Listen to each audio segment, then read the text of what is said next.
उत्तर घुमसुर बनखंड गालेरी range राणिकियारी नुआपल्ली गाँव में 27 टिकिया हाथीपलंक उत्पाद देखा मिली धान खाई नष्ट करने व्यापक क्षयक्षति करते तेज सूचना अनुसार यह हाथीपल आसी गाँव में चाल छपर घर को भांगी 15 बस्ता धान खाई सहित घरे व्यवहृत होता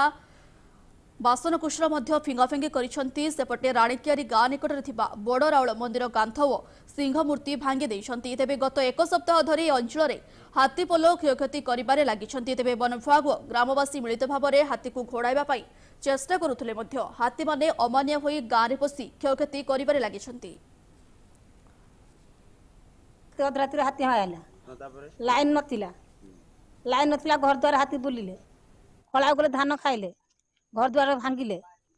घर द्वार चाल बस्ता झिकिले सब कले धान क्षति कले सब कले